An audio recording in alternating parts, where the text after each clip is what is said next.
again, and welcome back to Talking Pictures. I'm Mary Stack. I'm Michael Dow. And today we're going to survey a rather mixed bag of movies.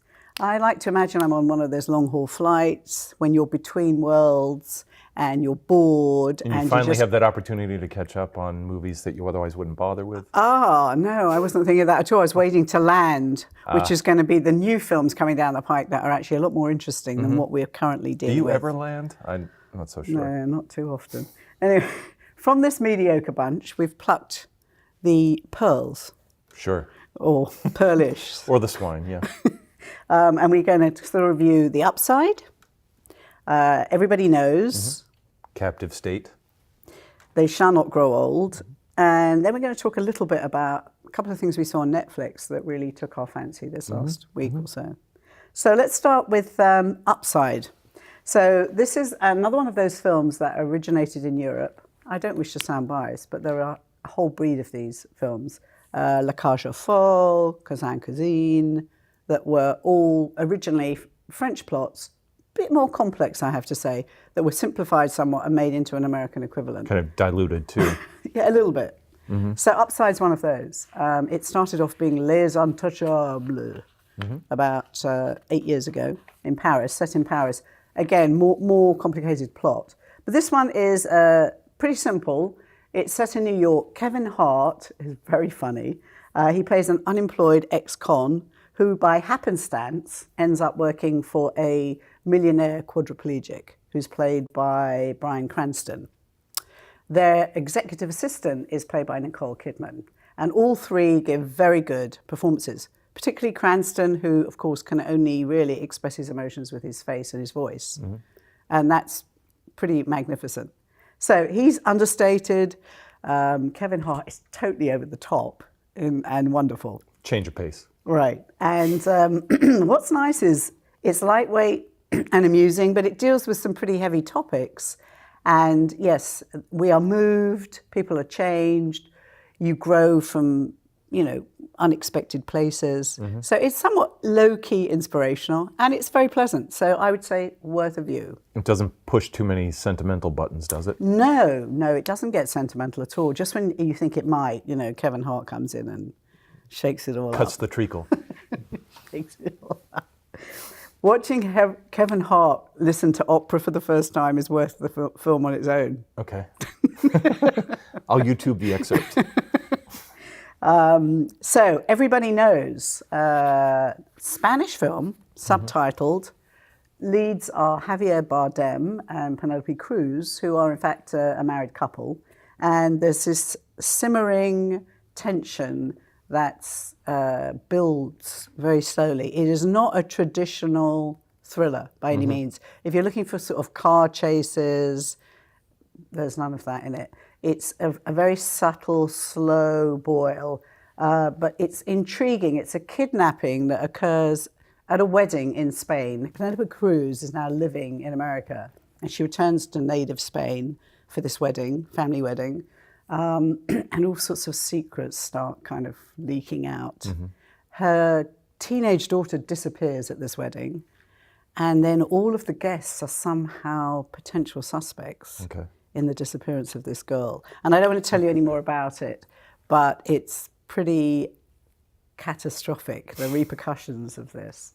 So it's nicely done. Once again, it's actually filmed by Aghar Farhadi, who's an Iranian director who's actually gotten Oscars in the past for Separation, he had another one, The Salesman.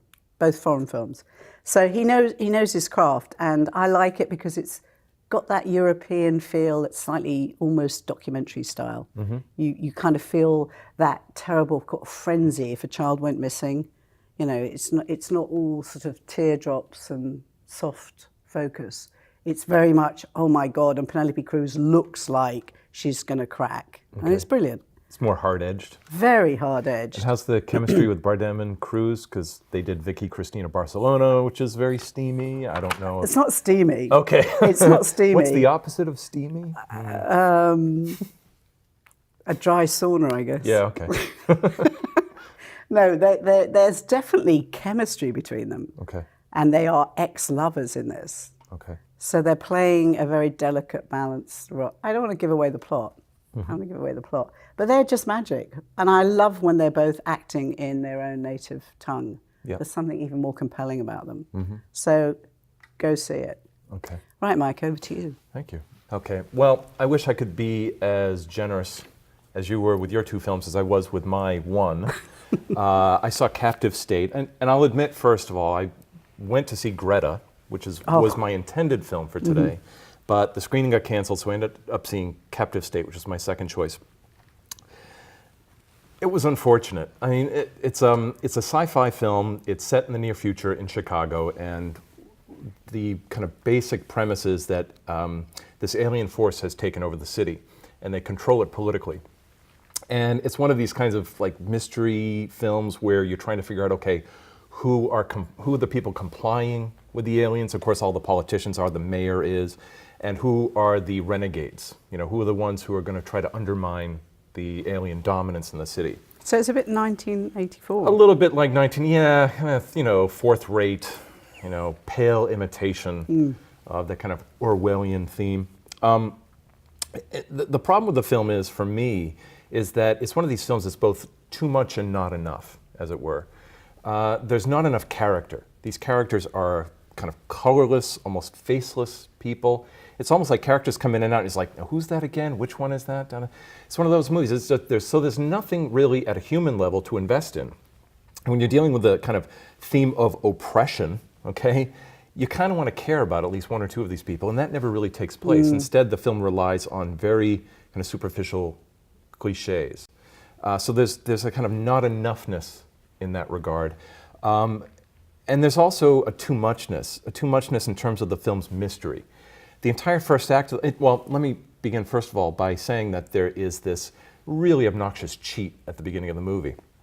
In order to figure out what the plot is about, and in order to kind of get exposition out of the way, the film it gives you all like the newspaper headlines, aliens have taken over Chicago, blah, blah, you know, these really like shorthand cheats. And then also the opening credit sequence begins with this anonymous person typing, the aliens have taken over, we are resisting, blah, blah, blah. Twilight Zone-y. It's Twilight Zone-y, but it doesn't, it's one of these movies, and one of my biggest gripes in general with movies is, okay, how is the film inviting me in? How is it drawing me in and allowing me to kind of figure things out, okay? So it's odd because the opening credit sequence is overly expository, but then the entire first act of the film is kind of oversaturated with mystery. You don't know who any one of these characters are. You don't know if they're good or bad. You don't know why the aliens have taken over. So it's too enigmatic. Yeah, it's overloaded with questions. It's this big like hermeneutic puzzle. But again, I don't mind that, but I'm like, who cares? Who cares? I don't care. You know, it's really, really annoying. So that by the time you get to the second, third act of the film, it's like, and people kind of reveal who they are, and it's like, you're just checked out by then. It's really, it's very tedious in that regard. And another, again, because you know how much I love to talk about style, there is the excessive shaky cam, you know, the gratuitous camera movement. And just to give you a couple of examples, not to be too atomic about this, but early on in the film, the kind of young male protagonist in the movie. Nobody of note. No. Well, John Goodman's in it. John Goodman does not play the young man, though, just to make that clear.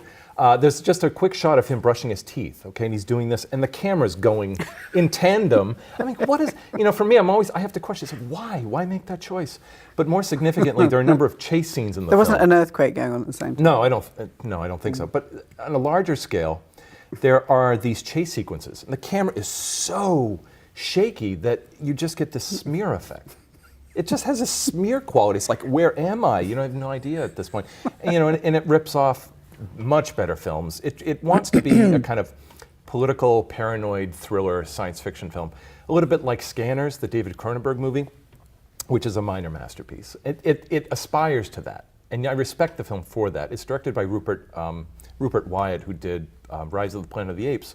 It's nowhere near that. So you can tell that he kind of knows he's very film literate. But he makes, I feel, a lot of kind of off-putting and even tasteless choices. And it tries to be a film like Scanners. It's trying to be The French Connection. There's even a car chase, which is very, you know, indicative of his, you know, references. It just he doesn't pull it off. It doesn't work. So again, it has a lot of misplaced excess in general. And again, it just Much feels ado. Yeah, it feels tired, and it feels like it's compensating for a certain lack of originality. So it ends up being even though it's a very fast-paced, hit-the-ground-running movie, it grows tedious very quickly as well. There's really nothing of note to recommend about it, to be perfectly honest. So it's a very non-captivating state, Yeah, really. and even the aliens, when they appear, they always appear in these underlit shots, so you can barely make out even what you're seeing. The aliens are reminiscent of a film I talked about a few months ago, A Quiet Place. They're like these porcupine creatures who jump out of nowhere. But again, there's just nothing at stake. The aliens aren't very interesting or charismatic. They're just a pure, like, oppressive force. And there's no coloring in, really, as to their motives. So, yeah, again, you want me to keep going on? Or? Well, I think we're not captivated, and Yeah, neither so were you, so it was. I mean, as I say, I will Pass. admit, it wasn't the movie I wanted to see, but even then, I really wanted to stick it out and give it a chance, and there was just nothing really to redeeming. hold you. Yeah. Too bad. Yeah. So going to see something we both saw, that we both liked, and I think it's worth seeing, regardless of your knowledge about the First World War, or really even your interest in the First World War. It will just change your view of the beginning of the 1900s, when the seeds of the First World War were beginning in Europe. And this is a film called They Shall Not Grow Old, referring to the complete slaughter of youth that went on during the period 1914 to 1918 in the trenches, French trenches. They don't deal with any other front of the war, the Dardanelles or anything else. But it's incredible. And Peter Jackson, of course, a master filmmaker, decided to do this for personal reasons, and he goes into those actually in the film. And he wasn't paid for it, right? It was governmentally funded, and he didn't take a salary for it. So it's a real labor of love. Passion project. Yeah. Really, really a labor for love. So he uses his astonishing craft to great effect, recreating the footage, which is pretty washed out originally, and stock footage. There isn't a lot of it. Yeah, again, this is all actual documentary in the trenches footage, mostly. Shot often by the War Office, so you've got a lot of very kind of propagandy. Yeah. Here we're off, lads. Yeah. And at one point, Peter Jackson says he went to this one particular trench to recreate the foliage colour. He went back to France, and he said that particular shot in the film, you see all these young guys with their cigarettes, looking very scared. Yeah. 30 seconds later, all those people were dead. Everybody in that shot was dead. Right. And it's just harrowing, the numbers. And, the inadequate prep, the dreadful conditions, the trench foot. Well, you should mention it's done in a very clear-cut, chronological 3-act structure. The first third is preparation and the kind of jingoistic. Yeah, how they're sold. Yeah, and it needs to be mentioned too that the film is a couple ways that I would describe it. It's an experiential film. So it does, obviously, because it's first-person footage. We spend a great deal of time in the trenches with the soldiers. And there's no commentary. It's all their commentary. Right, it's experiential, and it's a primary source documentary as much as it can be.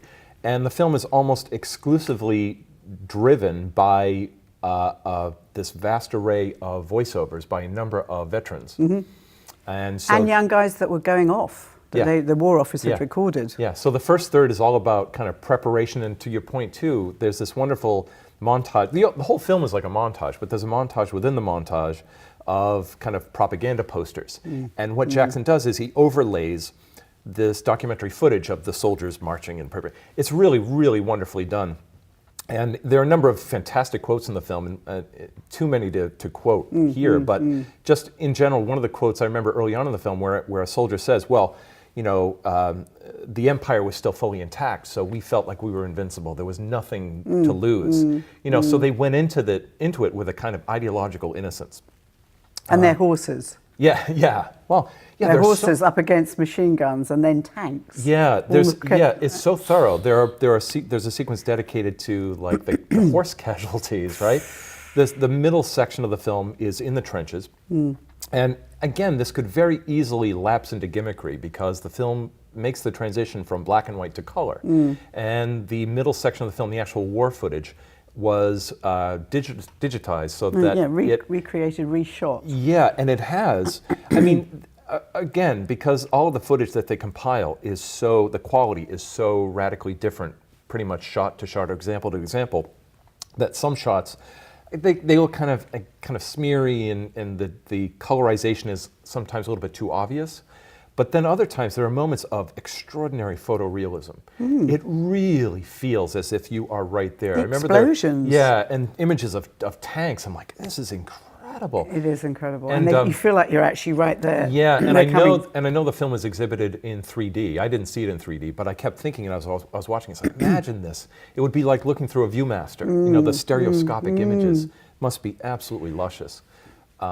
And then the final third of the film is the coming home process. And I think we could maybe table that for a moment, but I think there are a number of things to say about the third act of the film, which I actually found the most engrossing of all. But the middle section is fascinating, again, like with the horses, but it also goes through, you mentioned the trench foot that they suffered from.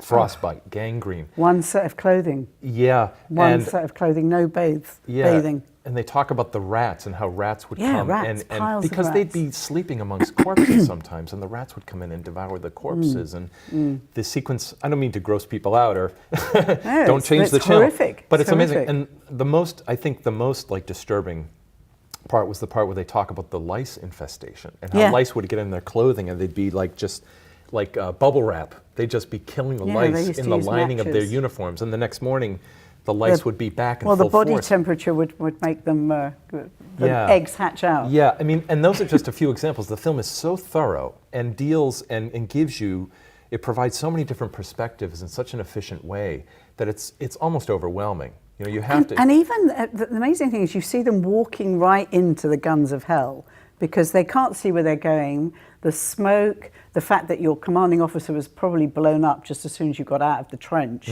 So you're pretty much walking blind into the oncoming gunfire. And of course, you don't know that they have machine guns when you get to the actual enemy lines. Yeah. So the whole thing was massively confusing. And then you've got the terrible, unmitigated noise, morning, noon, and night. People crying, people never being able to sleep. They're like rats in a hole. Yeah. And the lack of direction, the incredible lack of direction.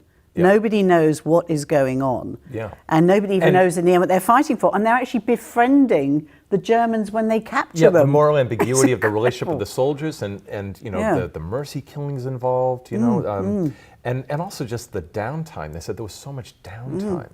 And the everydayness of the conflicts that they face. Never mind the actual combat, but also just how do you go to the bathroom? It's like these moments of just like of extreme, just the kind of mundane day-to-dayness of their experiences, and the in-betweenness of it all. Yeah. They captured that likewise just really as well. But I should mention too the final third of the film. It again goes back to black and white. And that's really where the film, for me, was the most touching, was where the soldiers come back and they say, it's just, our experiences couldn't be translated. The war was simply not a topic of conversation. Well, they returned to nothing. Yeah. The government had hidden all the horror of the conflict from the British public. So they wouldn't even have believed what these guys had been through. Exactly. They had painted the idea in some of the Beaverbrook columns, I remember, in the Daily Mail, about that it was almost as good as having tea and such, that they were, having cricket matches between battles and this kind of rubbish. Yeah. So the people coming back had no way of expressing what they'd been through, and there was no jobs for them. Yeah. They went and they also, through that for nothing. Yeah, and they talk about how they felt as though they were in some way commodified. The soldiers were basically like products. They were kind of sold. They were like products. I think there's a quote in there like they were like products of industrial waste. They were just treated like meat or just cogs in the wheel, whatever the metaphor you want to choose. And it's really fascinating the way in which they talk about, again, the first act versus the third act and how it brought to them a kind of shattering of innocence, of the kind of belief. And their psyches. Yeah. I mean, they had these fractured psyches. I mean, I think that was the first time that they talked about battle fatigue and... Yeah, and there were no words for it. No words for what these poor people had gone through. So while we're on the documentary topic theme, I think it's worth checking out Netflix every so often because I don't watch a lot of regular network television. I don't really have a lot of interest in it. So I tend to sort of, graze Netflix. And I saw a really good documentary about Sam Cooke last week. The Two Killings of Sam Cooke. Fascinating man and well done. Looking into the unanswered questions about his death. Sam Cooke, the amazing civil rights activist, as well as amazing kind of bluesy gospel. Pretty much the inventor of modern soul singing. Yeah, he jumped ship from the gospel tradition, which was always very risky at that time because you couldn't go back to the church when you jumped ship, and he did it and created that great fusion, as you say.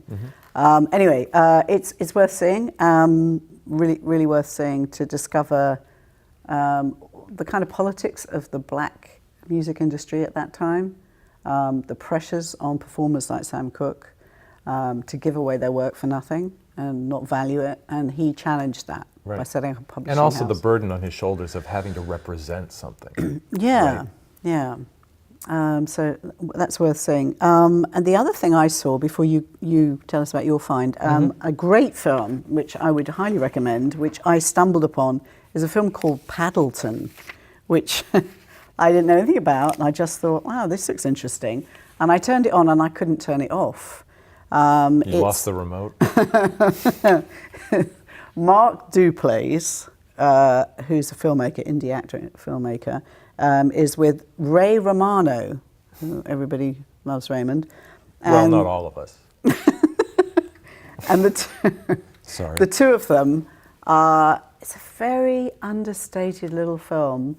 And they film it, they're in it, they edit it, they direct it. It's a tiny crew, about two neighbours that really have a very kind of unexciting life. It's very, very average and ordinary. And I like that. I like the dialogue is very believable. Everything about it is authentic. They live in an apartment building, upstairs, downstairs.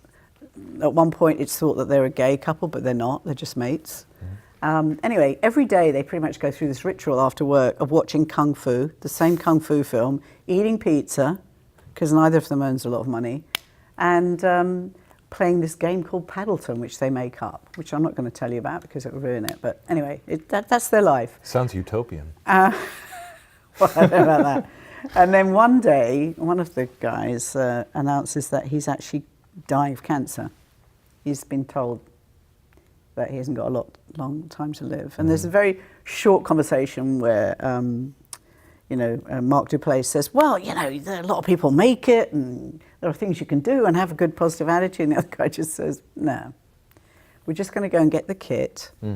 And then there's on the elected day, I want you to be around. And that's what the film's about. How they traverse this difficult territory to completely believably.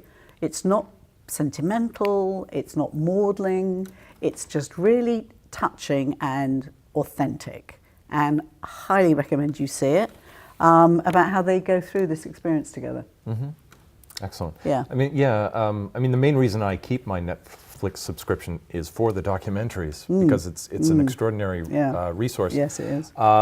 The documentary I saw is a 4-part series by Joe Berlinger, who's not a big fan of all of his films, but he's been a bit of a trailblazer in terms of contemporary documentaries.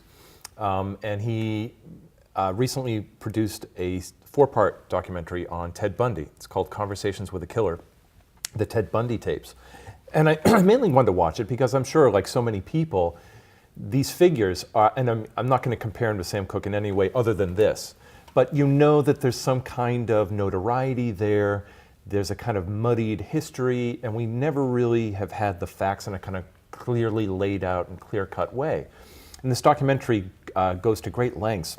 Remind everybody who Ted Bundy is. Ted Bundy is probably one of the maybe 2 or 3 most infamous serial killers since the kind of popularizing, so to speak, of serial killers from the late 60s into the 70s. Well, the Zodiac Killer, blah, blah. There are a lot of great documentaries on the subject matter, but this one, for me, at least so far, has been the definitive one because it takes you step by step through Ted Bundy's all of the killings, the court trials, the the escapes, of which there was more than one, and his finally being brought to justice. But what's really, a couple of things are really fascinating about it, and one of the trends that I'm seeing... Don't tell us everything. No, but one of the trends I'm seeing in these documentaries is that they are more kind of victim-focused, number one, because he is responsible for a great many killings, and the documentary goes to great lengths to really give the victims their due and to identify them and put a face to the women that he murdered, assaulted and murdered. So that alone is worth seeing, just to see like this kind of changing in the tide of how documentaries tend not to kind of lionize or romanticize the bad guy and kind of give voice and face to the victims. So that's fascinating. But what was really interesting about it, and I think the reason why I bring this up, because it has a kind of broader context for another upcoming movie, which I'll mention in a moment, is that it really kind of breaks down the image of Ted Bundy. The thing that set him apart was he was such a charismatic, seductive guy, and he was so handsome and good looking, and women just fell. There was always this kind of false narrative about, women were just kind of, they fell under his, his seductive, glow, and and you see, it's like, man, this is one ugly dude. I mean, he's really an ugly guy, complete outsider, nothing going for him, and it seems as if he just managed to create this persona. I mean, granted, he was a mastermind and he was extremely erudite, but at the same time, there's really nothing behind the surface with this guy, and that's what it gets into, the kind of empty shell of a man that he was. Except maybe he was paranoid schizophrenic. Yeah, very possibly. I mean, I'm not going to diagnose him. Well, you're saying he was able to turn on this other persona. Yeah, and so but it very methodically demythologizes the romantic image of the serial killer, or for that matter, the mass murderer. And growing in my lifetime, there's so many examples of that. And morally, it's always been a little bit sickening to me. So the film tries to kind of set that straight and put it in its proper place as far as that image. So yeah, as I say, I won't go into any details, but never mind the fact that it's just a fascinating story in the most general sense, and it keeps you riveted. And it does a little bit of a kind of timeline hopping around, which again seems a little contrived, but then once you go with the flow of it, it works really, really well. So again, I just realized the last 3 films that we've just spoken about all deal with death. Yeah, exactly. All of them. 2 documentaries and one not. But as I say, like with your Sam Cooke documentary, it's great to have these programs that really get behind the scenes, because it's funny how we live a life with a certain kind of media mediated image of someone, and then we finally get the real deal. We get the straight story, as it were, which is always much more interesting. Yeah, exactly. So, well, we've cruised through a lot of material this week. So hopefully by next episode, we will get to some of the more interesting films coming out. One of them is yet another one of those Euro-American remakes, Gloria Bell, which I'm looking forward to, which is the remake of Gloria, which I saw several years ago, which was the Spanish film about this divorcee who loves dancing. Without ABBA. And then you're going to try and see Greta, right? And a few other things. Well, I'll try and see how it goes. But there are some other things. Elton John is... Yeah, Rocket Man. Rocket Man's coming along. So, stay tuned. Hope you enjoyed this episode. Nice talking to you. Goodbye from me, Mary Stack. And me, Michael Dow. Next time.